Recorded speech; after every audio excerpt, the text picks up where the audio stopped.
Welcome back. Today I'm going to talk about what's been called a wide and shallow attack, or a version of it, which you could do on a blind merged mine sidechain. I'm going to talk about how this would work, how the numbers would play out, and then what the game theory would be towards the end. How this would have to play out. So the idea is, say you have some large block, which is a large block sidechain, which is processing lots of transactions. And let's just say, just put some numbers out here, 10,000 transactions per block.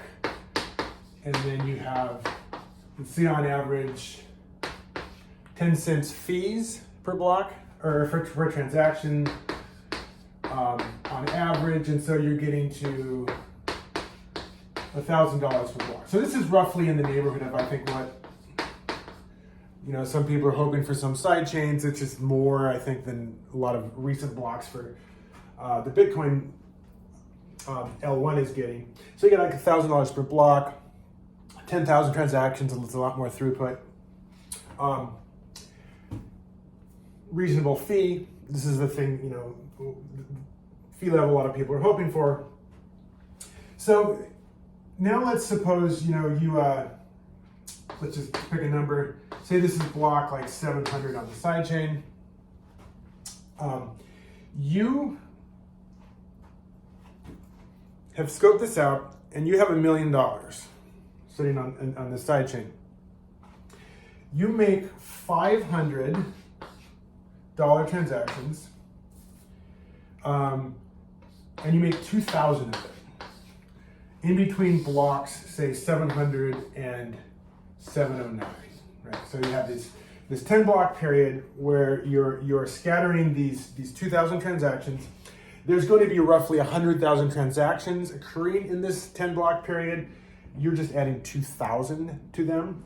So it's not a big deal. These are going to go through. They're going to be scattered around here. Various people, you have people working with you throughout the world, etc. And so they show up in these blocks. They get confirmed, and then let's say block 710 happens. How long do we have to wait? These are not big. $500 is not a big number. Let's say we wait for another 30 blocks, right? 7 to 740. So 30 blocks. That's like 5 hours. So there's been a 5-hour time period for everybody here to get their merchandise, or to start trading at an exchange, or whatever they're going to do with these purchases. Now, at this point in time,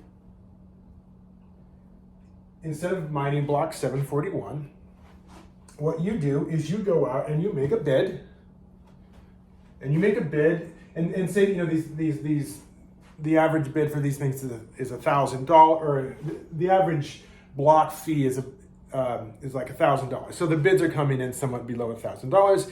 You go out and you bid, $1,000 for the next block, but it's not the next block. It's going to be block 700. So you're going to start this reorg, and the next block occurring on the Bitcoin, the L1 chain, is going to be block 700B. So, okay. That's weird. Somebody just mined, people see this, somebody just mined block 700B. They just overpaid a little bit for it. Then you mine 701B, right? So you have this other 701 block. People see that, they say that's a little weird, somebody overpaid for it. Now, how much is being lost and how much is being gained, right? So people see that there's going to be a reorg, right? It looks like someone's trying to do a long reorg. If I'm going to do a 40 block reorg, if I just want to pay for it without any, as I just outbidding like normal, bidding, I'm going to expect to pay like $40,000, right? I have $1 million worth in double spends. I mean, that's the goal here, right? I'm going to double spend each one of these transactions. In the process of doing this reorg, I'm going to allow this to be double spent. I'm going to get $1 million back. I'm going to spend $40,000. Now, of course you say, well, no, this can't happen. Everybody sees that you're doing this, and so they're going to fight back, right? But here's where the game theory gets a little interesting. I ask you, who is going to fight back? Well, I mean, so the miners who mined all these blocks, they've paid something less than $40,000 in total, and they've gotten roughly $40,000 in revenue. It's probably not just one, it's probably many. So maybe, one miner has shelled out $10,000. They stand to lose all this revenue, right? If my reorg wins and I get $1 million, they're going to lose like $10,000, $20,000, or collectively, say 40,000. But which one of them is going to step up and say, I'm going to start winning these bids? Because these bids are going to be coming in over $1,000. I'm bidding for this block, 700B, 701B. I'm going to put like a $1,200 bid for 702B. I don't care, because this is all part of my $1 million. I just have to, I don't care if I lose like $200 a block. I'm winning $1 million once I get 40 of these. So if someone steps up and says, well, I'm going to, make a bid for block 741, I'm going to pay $1,500. Somebody might say, okay, you can have that one. And then I just keep bidding the next one, right? And I can, that just means I have one extra block to overcome.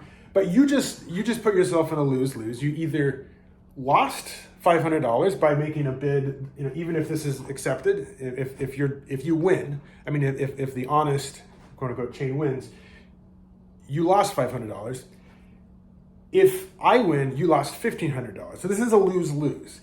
So you have to be very committed. You have to be committed to winning. You have to be committed to defeating me. And you have to have enough vested interest in this chain being, the correct one at the end of the day in order to try to bankrupt me.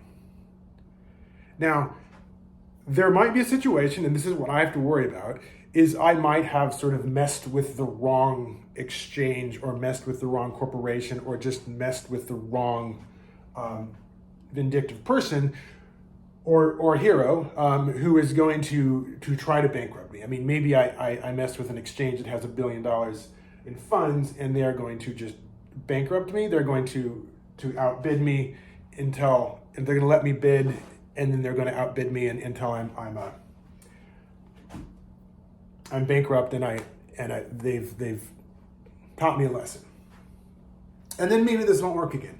But if I've carefully chosen like my 2,000 victims, and none of the miners have deep enough pockets to challenge me, I can go through this. Now this becomes really at this point a game of bluffing. It's not really, I mean, this is the thing about proof of work when you're dealing with hash rates, and I have 15% of the hash rate. I can't bluff that I have 100% of the hash rate, or I have 150% of the hash rate, in reserve. I can't bluff that. I can show you that I have the hash rate by actually churning out, dozens of hashes in 10, dozens of proof of works in 10 minutes. Then you might believe me. But I can bluff that I have millions of dollars in reserve. And these games, these games of signaling, these games of bluffing, they're sort of like dollar auctions. If you want to play if you want to argue via backwards induction, both sides are going to be guessing who is going to win, and then they're going to try to go backwards from there. So if you think I'm going to win, you are just going to back off and not lose any money. If you think you can beat me, then you are going to try to bankrupt me. So it boils down to the protection against this has to be that either that someone steps up. I mean, it's like it has to be someone who's kind of taking one for the team, with deep pockets. They have to be sort of like a benevolent bully, right? And this is kind of maybe not the ideal situation where your whole security model is protected by some benevolent bully who is going to step in and bankrupt anybody who tries to get up to any of these sort of shenanigans.